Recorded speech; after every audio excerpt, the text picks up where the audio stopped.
اٹھتی ہے جس کا نام ہے فاطمہ بنت محمد الفہری القرشی. آپ یوٹیوب میں جائیے, آپ کے ہاتھ میں موبائل ہے, گوگل میں سرچ کیجئے کہ پوری دنیا میں سب سے پہلے کون سی یونیورسٹی بنی ہے اور اس کا بنانے والا کون ہے. اور میں چیلنج کرتا ہوں پوری دنیا کو, کیا آج دنیا کے لوگ مسلمانوں کو تعلیم میں بہت پیچھے مانتے ہیں, بہت پسماندہ مانتے ہیں, لیکن افسوس کی بات یہ ہے کہ مسلمانوں کو خود اپنی ہسٹری کا علم نہیں ہے. آج میں آپ کو بتاتا ہوں, نوٹ کیجئے, تقریر سننے کے بعد گھر جائیے, آج نہیں تو کل جب موقع ملے آپ گوگل کھولیے, سرچ کیجئے وہاں پر کہ ورلڈ کی سب سے پہلی یونیورسٹی کون ہے. آپ حیران ہو جائیں گے, آپ حیران ہو جائیں گے کہ ورلڈ کی سب سے پہلی یونیورسٹی آکسفورڈ نہیں ہے. لوگوں کے ذہن میں آتا ہے کہ یورپ کی جو سب سے پہلی یونیورسٹی ہے وہ آکسفورڈ ہے, شاید یہی سب سے پہلی یونیورسٹی ہوگی. کیمبرج جو وہاں کی یونیورسٹی یہ پہلی ہوگی, لیکن نہیں بھائی. جب آپ سرچ کریں گے اپنے موبائل میں تو آپ کو تعجب ہوگا یہ سن کر, یہ پڑھ کر, یہ جان کر, اپنی یہ تاریخ معلوم ہو کر آپ کو خوشی ہوگی کہ دنیا کی سب سے پہلی یونیورسٹی جو قائم ہوئی ہے اس کا نام ہے یونیورسٹی آف القرویین. عربی میں اس کا نام ہے القرویین یونیورسٹی. وہ یونیورسٹی نہ مکہ میں ہے, نہ مدینہ میں ہے, نہ کوفہ میں, نہ بصرہ میں, نہ آپ کے ہندوستان پاکستان میں نہیں. وہ یونیورسٹی موروکو میں ہے, مغرب عربی میں جس کو کہا جاتا ہے. موروکو کے اندر عرب کی وہ خاتون, اسلام کی وہ بیٹی یہاں سے جاتی ہے اور ان کو لگتا ہے لوگ اندھیرے میں جی رہے ہیں, اسلام تو اجالا لے کر آیا ہے. اور جب تک یہاں پر ایک ادارہ قائم نہیں ہو جاتا, ایک مدرسہ نہیں بن جاتا, ایک کالج نہیں بن جاتا, ایک یونیورسٹی نہیں بن جاتی, صحیح معنی میں اجالا نہیں آ سکتا. اس نے اپنے زیورات بیچے, اپنی پراپرٹی بیچی, ان ساری چیزوں کو بیچ کر ایک ادارے کی بنیاد رکھی اور اس کا نام رکھا جامعۃ القرویین القرویین یونیورسٹی. تعجب کی بات یہ ہے کہ یہ یونیورسٹی کی بنیاد آکسفورڈ یونیورسٹی سے 237 سال پہلے پڑتی ہے. کتنا؟ 237 years before. آکسفورڈ یونیورسٹی تقریباً 237 سال بعد میں بنی. اس سے 237 سال پہلے مسلمانوں نے جھنڈا گاڑا اور مسلمانوں میں کسی مرد نے نہیں. آج ہمیں یہ کہا جاتا ہے کہ مسلمانوں میں عورتوں میں تعلیم نہیں ہے, عورتوں میں بہت کمی ہے مسلمانوں کے اندر تعلیم کی, لیکن یہ تاریخ ہمیں بتاتی ہے کہ نہیں, مسلمانوں کی یہ ہسٹری ہے کہ مسلمان کی ایک بیٹی نے علم کے نام پر پوری دنیا میں یونیورسٹی کے نام پر پہلا جھنڈا گاڑا. ہماری اس بیٹی نے جھنڈا گاڑا. اس کے 237 سال کے بعد انگریزوں نے, کرسچن نے یورپ کے اندر آکسفورڈ یونیورسٹی کی بنیاد. کتنی امپورٹنٹ ہے, لیکن یہ امپورٹنٹ نہیں. اس سے بھی ایک اور امپورٹنٹ بات میں آپ کو بتاتا ہوں. دنیا کی یہ سب سے پہلی یونیورسٹی ہے. آج بھی جو لوگ یہاں پر پڑھے لکھے لوگ ہیں, چاہے وہ مدرسہ کے یا اسکول کے, میں سچائی کے ساتھ ایک بات پوچھنا چاہتا ہوں آپ لوگوں سے. وہ بات یہ ہے کہ آج بھی ٹھیک ہے, مولانا ہے تو چندہ کر لیں گے, حافظ جی ہے تو امامت کر لیں گے, ٹیچر ہے تو پڑھا دیں گے, انجینئر ہے تو بلڈنگ بنا دیں گے. یہ سب ساری چیزیں مدرسہ اور اسکول ملا کر کے یہی سب چیزیں آتی ہیں ہمارے پاس آؤٹ پٹ. مدرسہ سے پڑھ کے مولوی, حافظ, محدث, مفسر یہ بن کے آئے. اسکول ہے تو ماسٹر, انجینئر, ڈاکٹر یہ بن کے آئے. ہماری سماج میں سب آئے, الحمدللہ, خوشی کی بات ہے. میں آپ سے یہ پوچھتا ہوں ایک کامن سوال کہ ان تمام پڑھائی میں کس پڑھائی کو, کس لائن کو آپ سب سے امپورٹنٹ جانتے ہیں؟ معلوم ہے, عزت کی نگاہ سے یہ پڑھائی بہت عزت والی ہے. دل سے بولیے گا, بتائیے, اور جھوٹ نہیں بولیے گا, پیرامیٹر میں لگا دوں گا. بتائیے سچائی کے ساتھ. ہمارے علماء بھی بتائیں, ہمارے اسکول کے پڑھے لکھے لوگ انٹلیکچوئل بھی بتائیں. پڑھائی میں جو اتنے ڈیمانڈ ہے, مولوی بننا, حافظ بننا, ماسٹر بننا, انجینئر بننا, ڈاکٹر بننا, یہ 5-6 چیزیں جو میں نے آپ کے سامنے پیش کی ہے, اس میں سب سے امپورٹنٹ پڑھائی کون سی لگتی ہے آپ کو, جس کو آپ عزت کی نگاہ سے دیکھتے ہیں؟ اس کا جواب چاہیے مجھے, پھر میں آگے بڑھوں. اور جب تک جواب نہیں دیجیے گا میں آگے نہیں بڑھوں گا. میری بات سمجھ میں بھی تو آنی چاہیے. جی بتائیے. جی ڈاکٹر, یس بوس, میں آپ کو سیلوٹ کرتا ہوں. صحیح کہا. کیونکہ مولوی صاحب بہت بڑے مولانا بھی ہوں گے نا, تھوڑا سا ڈر لگتا ہے کہ چندہ نہ مانگے, نہیں, اس لیے تھوڑا راستہ کاٹ دیتا ہے. حافظ جی آئے تو حافظ جی کہیں کچھ فتویٰ نہ لگا دے, ہے کہ نہیں؟ ٹیچر صاحب بھی آئیں گے تو کہیں گے ہو سکتا ہے کہ میرے بچے کی کوئی برائی نہ کر دے. انجینئر صاحب کہیں زمین نہ مانگنے کے لائیے میں پروجیکٹ کر دیتا ہوں. لیکن ڈاکٹر سنگل پرسن ہے, ایک ایسا پروفیشنل بھی ہے کہ کوئی بھی اگر ہو, مولوی بھی ہو تو عزت کی نگاہ سے دیکھتا ہے, ایک کاشتکار بھی ہے تو عزت کی نگاہ سے دیکھتا ہے, ایک انجینئر بھی ہے تو عزت کی نگاہ سے دیکھتا ہے, چونکہ ان کو معلوم ہے پتہ نہیں کب میری ضرورت پڑ جائے. اور ایک ڈاکٹر کو بھی معلوم ہے کہ یہ بہت ہی باعزت باشرف والا یہ پیشہ ہے جو حاصل کیا جانا چاہیے. میں وہاں پر دو چیز بتاؤں گا, بتاتے ایک چیز اور یاد آ گئی. جہاں علم کی تقسیم ہوتی ہے, میں سر سے شیخ سے بھی مخاطب ہوں, علم کی جہاں پر تقسیم ہوتی ہے, یہ مدرسے کا علم اور یہ اسکول کا علم, میں آپ کو آج دلیل کے ساتھ, ایک اہم دلیل کے ساتھ یہ بتاؤں گا کہ میڈیکل بھی یہ شرعی علم ہے, شریعت کا علم ہے. یہ افسوس کی بات ہے کہ آج ہمارے مدرسوں میں وہ کورس نہیں ہے. وہ نہیں تو علامہ ابن قیم, ایک علمی بات بتا رہا ہوں میں آپ کو, علامہ ابن قیم ہمارے خاص طور پر پورے عالم اسلام میں اور خاص طور پر علماء سلف میں ایک ممتاز نام ہے. علامہ ابن تیمیہ کے خاص شاگرد ہیں, سینکڑوں کتابیں ہیں ان کی تمام کتابوں میں ایک اہم کتاب ہے جس کتاب کا نام ہے الطب النبوی. کیا شک نہیں ہے؟ الطب النبوی یعنی نبوی میڈیکل. اب بتائیے کہ نبوی میڈیکل کی کوئی کتاب ہے اور آپ کہیں کہ یہ شریعت کا علم نہیں ہے, مدرسے میں اس کی تعلیم نہیں ہونی چاہیے, تو میں تو حیران ہوں کہ علامہ ابن قیم نے یہ کتاب کیوں لکھی میڈیکل پر, اور نبی کریم صلی اللہ علیہ وسلم کی ان تمام احادیث کو جمع کیا جس میں میڈیکل کے بارے, میڈیسین کے بارے, بیماری کے بارے, دوائی کے بارے میں ذکر ہے, اور موٹی سی کتاب ہے. اور آج کوئی پڑھا لکھا انسان جو بیدار مرد ہو شاید نہیں ہوگا جو الطب النبوی کو نہ جانتا ہو, الطب النبوی کو نہ جانتا ہو. پتہ یہ چلا کہ میڈیکل کا علم بھی یہ قرآن و حدیث کا علم ہے, پیارے نبی صلی اللہ علیہ وسلم کا علم ہے. یہ افسوس کی بات ہے کہ آج ہمارے مدارس سے وہ کتاب, وہ فن اور وہ ڈپارٹمنٹ نکال کر کے باہر کر دیا گیا ہے. اس لیے مدرسے اور مسلمان کمزور ہو گئے ہیں. یہ تو ایک ضمن بات آئی جو میں نے بیان کی, لیکن اصل بات جو میں آپ کو کہہ رہا تھا, یہ ڈاکٹری کا پڑھنا, یہ میڈیکل کا پڑھنا پوری دنیا میں کل بھی بہت باعزت پڑھائی تھی, آج بھی بہت باعزت پڑھائی ہے. سب عزت کی نگاہ سے اس ڈپارٹمنٹ کو دیکھتے ہیں.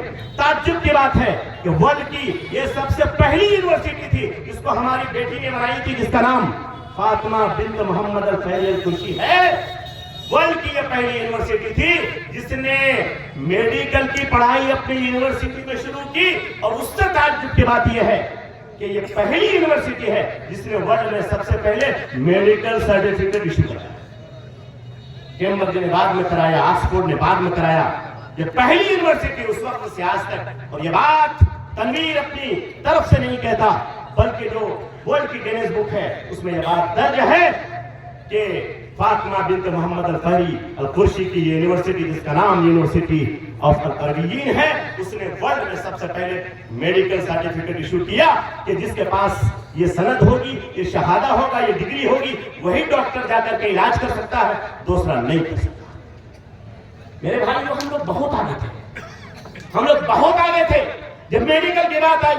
یہ بات میں اور آپ کو بتا دوں کہ جب یہاں پر مسلمانوں کے ہاں زوال آیا, منڈل سے ٹکرانے لگے, مسلمان راجہ سے ٹکرانے لگے, مسلمان خلیفہ, مسلمان بادشاہ ایک دوسرے کے خلاف ہونے لگے, آپس میں لڑائیاں ہونے لگی, تعلیمی مراکز تباہ و برباد کیے جانے لگے, اور وہ بصرہ, وہ کوفہ, وہ مکہ, وہ مدینہ, وہ طائف, وہ تمام علم کے مراکز جہاں پر بڑے بڑے مدارس تھے, جہاں پر بڑے بڑے علم والے تھے, جہاں پر ہماری بڑی بڑی لائبریریاں تھی, بڑے بڑے کتب خانے تھے, اور پھر مسلمانوں میں جب آپس میں چکر شروع ہوئی, لڑائی شروع ہوئی, طائف کا رہنے والا بصرہ والوں پر حملہ کر رہا ہے.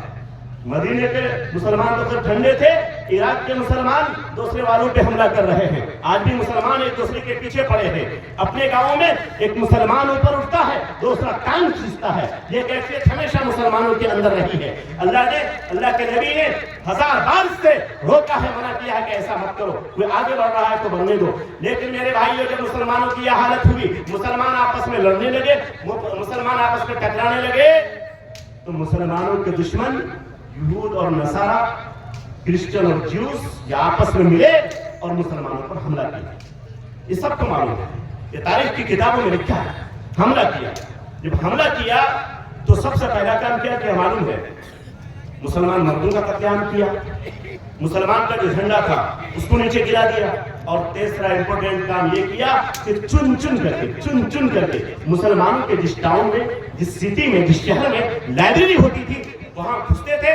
جو اہم کتابیں ہوتی تھی اس کو اٹھا لیتے تھے، جو عام کتابیں ہوتی تھی اس میں آگ لگا دیتے تھے. تاریخ کے اوراق گواہ ہے کہ اتنی کتابیں جلائی گئی، اتنی لائبریریاں جلائی گئی کہ لائبریری کے جلنے کے بعد جب اس کے راکھ کو اٹھا کر کے دریائے دجلہ اور دریائے فرات کے پانی میں ڈالا گیا تو کئی دن تک راکھ کے اور اس کھار کی وجہ سے، اوراق کے جلنے کی وجہ سے جب پانی میں ڈالا گیا تو پانی کالا ہو گیا، پانی کالا ہو کے بہتا رہا.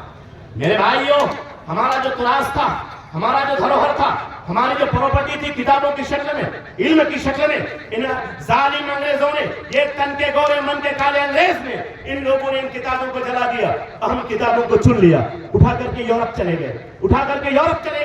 تعجب کی بات یہ ہے کہ اکثر کتابوں کا ان لوگوں نے بہت کم ٹائم میں کمیٹی بنائی، ترجمہ کر لیا اور بہت سارے ہمارے مسلم چہرے کا نام بدل دیا. ان میں سے ایک چہرہ کا نام بطور مثال میں پیش کرتا ہوں. ٹائم میرے پاس کم ہے ورنہ تو مثالوں کا انبار لگا دیتا. میں ابھی صرف ایک نام پیش کرتا ہوں. ایک نام آتا ہے کتابوں میں، اسکول کے پڑھنے والے سنو، چیک کرو جا کر کے یوٹیوب میں، چیک کرو گوگل میں، اپنی کتابوں میں جا کر کے چیک کرنا.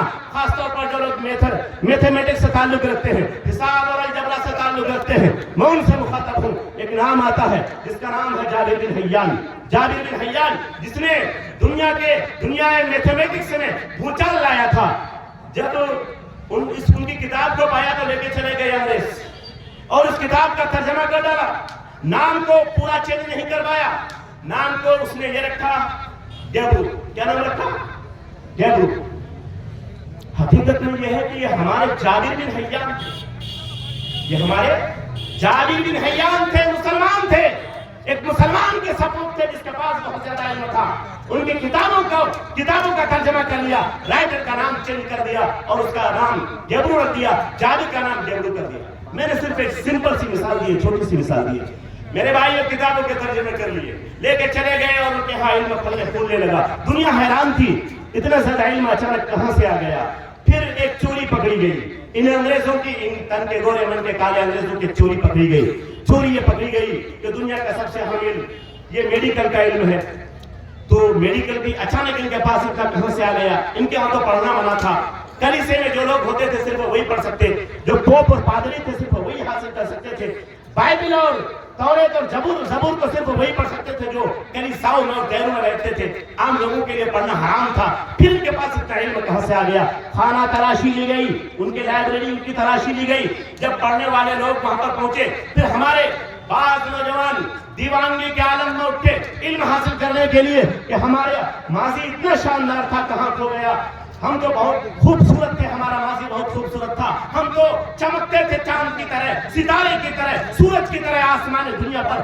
اچانک ہم کہاں سے غروب ہو گئے. میرے بھائی یہ چند نوجوان اٹھے، یورپ گئے. ان کی لائبریری میں جب پہنچتے ہیں سن کر آپ کو تعجب ہوگا کہ تمام عربی کتابیں بھی رکھی ہوئی ہیں، ان کا ترجمہ بھی ہو چکا ہے. لیکن ایک کتاب ہے جس کا وہ ترجمہ نہیں کر پائے، چونکہ وہ کتاب ایک جلد میں نہیں، 2 جلد میں نہیں، 3 والیوم میں نہیں، 4 والیوم میں نہیں، بلکہ 31 والیومز میں کتاب تھی. کتنے؟ 31 والیومز میں وہ کتاب تھی. 31 جلدوں میں وہ کتاب تھی. اور آپ کو سن کر تعجب ہوگا کہ اس کتاب کا نام ہے القانون فی الطب. کتاب کا نام ہے القانون فی الطب. 31 جلدوں میں ہے. کتاب کا لکھنے والا کوئی انگریز نہیں، کتاب کا لکھنے والا کوئی یہودی نہیں. آج کہا جاتا ہے کہ اللہ نے جتنا دماغ دیا ہے ایک انسان کو، ان میں سے ایک یہودی 90% دماغ یوز کرتا ہے، ایک عیسائی 50% کرتا ہے، مسلمان 10% بھی نہیں کر پاتا. آج کے دور کے حساب سے یہ جملہ صحیح ہے کہ ہم بہت پیچھے ہو گئے. لیکن ماضی میں ہم 90 نہیں، ہم 99% ہم نے یوز کیا. 99% ہم نے یوز کیا ہے. کتاب کا نام القانون فی الطب 31 والیومز میں ہے. 31 جلدوں میں کتاب ہے. کتاب کا لکھنے والا مسلمان کا ایک بیٹا، آپ کا ایک بھائی، آپ کا ایک بھتیجا تھا وہ، جس کا نام ابن الندیم تھا. آج بھی آپ اپنے گوگل میں جائیے، سرچ کیجئے، آپ کو تعجب ہوگا کہ آج بھی پوری دنیا میں میڈیکل کی کتابوں میں سب سے اوتھینٹک مدرسے کی زبان میں مصدر اور مرجع کی حیثیت رکھنے والی کوئی کتاب اور انگریزی کی زبان میں ریفرنس والی کوئی کتاب، کہ میڈیکل کی دنیا میں سب سے آخری ریفرنس کس کتاب کا ہو سکتا ہے، سب سے آخری حوالہ کس کتاب سے لیا جا سکتا ہے، تعجب کی بات ہے اور ہمارے لیے فخر کی بات ہے کہ آج بھی پوری دنیا میں، یورپ میں بھی، امریکہ میں بھی، اسرائیل میں بھی، فلسطین میں بھی، ہندوستان میں بھی، ہندوستان سے باہر بھی، پوری دنیا میں اگر میڈیکل کی دنیا میں آج بھی اگر کسی کا ڈنکا بجتا ہے اوتھینٹک کے اعتبار سے اور مرجع و مصدر کے اعتبار سے یا حوالہ کے اعتبار سے یا ریفرنس کے اعتبار سے، تو آج بھی اسی کتاب کا نام ہے جس کا نام ہے قانون فی الطب، جس کا لکھنے والا ایک مسلمان ہے۔ میرے بھائی، تھے تو آبا وہ تمہاری ہی مگر تم کیا ہو، تھے تو آبا وہ تمہاری ہی مگر تم کیا ہو، ہاتھ پر ہاتھ دھرے منتظر فردا ہو، تم یہ سوچتے ہو کہ انقلاب آ جائے گا، تم یہ سوچتے ہو کہ حالات خود بخود بدل جائیں گے، تم یہ سوچتے ہو کہ خود بخود ترقی ہو جائے گی۔ نہیں، یہ ترقیاں قربانی مانگتی ہیں، یہ حالات بدلنے کو قربانیاں چاہیے۔ اگر آپ ماحول بدلنا چاہتے ہیں تو قربانی دینی ہوگی، اگر آپ انقلاب لانا چاہتے ہیں تو قربانی دینی ہوگی، قربانی وقت کی دینی ہوگی، قربانی مال کی دینی ہوگی، قربانی آپ کو اپنے علم کی دینی ہوگی، علم حاصل کرنا ہوگا، ادارے قائم کرنے ہوں گے۔ اگر یہ ادارے نہیں ہوں گے تو آپ بے نام و نمود ہو جائیں گے، اگر یہ ادارے نہیں ہوں گے آپ کا کوئی نام لینے والا نہیں ہوگا، اگر یہ مدرسے نہیں ہوتے دین بچانے والا اور دین کو بتانے والا کوئی نہیں ملے گا آپ کو، اگر یہ ہمارے یونیورسٹیز نہیں ہوتی، اگر یہ جامعہ ملیہ نہیں ہوتا، اگر یہ علی گڑھ مسلم یونیورسٹی نہیں ہوتی، تو آج ہندوستان کی سرزمین میں تمام قوموں کے سامنے جہاں ہمارے ہندو بھائی بھی ہیں، جہاں ہمارے سکھ بھائی بھی ہیں، جہاں ہمارے عیسائی بھائی بھی ہیں، ہم سر اٹھا کے نہیں جی سکتے۔ میرے بھائیوں، میری بہنوں، میرے نوجوانوں، میرے بوڑھوں، کان کھول کر کے سن لو، دنیا میں ساری چیزیں ہو سکتی ہیں لیکن تعلیم کے بغیر کچھ نہیں ہو سکتا۔ قرآن میں ایک چیز اگر ایک بار آ جاتی ہے دلیل کے لیے کافی ہو جاتی ہے۔ قرآن نے 800 بار اگر اس چیز کو ریپیٹ کیا ہے تو ضرور اس کے پیچھے کوئی مطلب ہے۔ کیوں قرآن نے 800 بار اس کو ریپیٹ کیا؟ یہ اس قوم کو سمجھنا چاہیے۔ یہ قرآن کا اس پر بار بار ابھارنا، بار بار یہ کہنا، میں نے ایک جگہ بیان کیا تھا، وہ بھی میں آپ کو بتا دینا چاہتا ہوں کہ ایک بار ایک مجلس میں، شاید ابھی میں باغبان آیا تھا وہاں بھی کہا تھا، جملہ چونکہ اہم ہے آپ کو بھی بتانا چاہتا ہوں، میں اکثر کہا کرتا ہوں اس جملہ کو جو میں نے سنا تھا۔ مجلس لگی ہے، سیمینار ہو رہا ہے، لوگ بیٹھے ہیں، تمام لوگ بیٹھے ہیں، مسلمانوں کی عزادتی ہے اور مسلمانوں کا سیمینار تھا، کیسے ترقی ہوگی۔ اس میں سے ایک نان مسلم آتا ہے، اسٹیج پہ کھڑا ہوتا ہے اور وہ کہتا ہے کہ مسلمانوں کے پاس ایک ایسی آیت ہے، وہ اگر ہمارے پاس ہوتی ہم اس کو گولڈن واٹر میں لکھ کر، آب زر سے لکھ کر، سونے کے پانی سے لکھ کر اپنے روم میں ہم اس کو سجا دیتے۔ جب بھی اٹھتے اس پہ میری نظر پڑتی، جب بھی ہم سوتے تو اس کو دیکھ کے ہم سوتے۔ لوگوں نے کہا کہ کون سی چیز ہے، کون سی آیت ہے؟ آپ کی کتاب میں ہے، آپ کو نہیں پتا کہ آپ قرآن نہیں پڑھتے ہیں؟ کہ یہ تو افسوس کی بات ہے کہ ہم لوگ صرف رمضان میں پڑھتے ہیں اور موقع مل جاتا ہے تو رمضان میں بھی نہیں پڑھتے قرآن کریم کو۔ میرے بھائی جو اس نے کہا کہ قرآن کریم کی وہ آیت ہے، قُلْ هَلْ يَسْتَوِي الَّذِينَ يَعْلَمُونَ وَالَّذِينَ لَا يَعْلَمُونَ، کیا پڑھے لکھے لوگ، کیا ان پڑھ دونوں برابر ہو سکتے ہیں؟ کبھی برابر نہیں ہو سکتے۔ میرے بھائیوں، پڑھنا بہت ضروری ہے۔ اگر آپ نہیں پڑھیں گے، اپنے بچوں کو نہیں پڑھائیں گے، یہی بچے آپ کے لیے وبال جان بن جائیں گے۔ میں اکثر کہا کرتا ہوں کہ والدین کے حقوق یقیناً بچوں پر ہیں، لیکن بچوں پر اسلام وہ ہے جو اللہ کا بھی حق دلواتا ہے، جو ماں باپ کا بھی حق دلواتا ہے، جو راستے کا بھی حق دلواتا ہے۔ نہیں معلوم راستے کے بھی حقوق ہیں، آپ جس راستے سے چل رہے ہیں، علماء بیٹھے ہوئے پوچھیں، راستے کے بھی اپنے حق ہیں۔ کوئی کانٹا گرا تو آپ، کوئی کانٹا اگر راستے میں گرا ہے آپ اس کو ہٹا دیں، پتھر گر گیا آپ اس کو ہٹا دیں۔ جس راستہ سے آپ چل رہے ہیں اس کے حق ہے، اس کو گندا نہ کریں، بلا وجہ بیٹھ کے راستہ کو بلوک نہ کریں، راستہ کشادہ ہو اس کو تنگ نہ کریں، یہ اسلامی اصول ہے۔ تو اسلام کو ساری چیزوں کے حقوق کو ادا کرنے کا حکم دیتا ہے، تو بھلا اتنی امپورٹنٹ چیز جو ہمارے بچے ہیں، کیا اس کے حقوق نہیں ہیں؟ اس کے بہت زیادہ حقوق ہیں۔ ان حقوق میں ایک اہم حق یہ بھی ہے کہ آپ اس کو اچھی تعلیم دلائیں، آپ اس کو اچھی تعلیم دلائیں۔ میرے بھائیوں، اگر آپ اپنے بچوں کو اچھی تعلیم نہیں دلائیں گے تو یہ تو پہلے لکھ لیں کہ وہ ترقی کبھی نہیں کر سکتے۔ ہو سکتا ہے کہ زمانے کے اعتبار سے کچھ پیسہ کما لے، بزنس کر لے، کچھ چیزیں کر لے، لیکن آنے والا جو ہندوستان ہے، آپ لوگوں کو پتا نہیں معلوم ہے کہ ابھی جو سعودیہ کام کرنے کے لیے جا رہے ہیں، جو لوگوں لیبر ڈپارٹمنٹ میں جو بہت سارے لوگ جاتے ہیں، اس کو جو پڑھنا لکھنا نہیں جانتا، اب ان کے لیے بھی ضروری ہو گیا ہے کہ کم از کم 8 کی ڈگری اس کے پاس ہو۔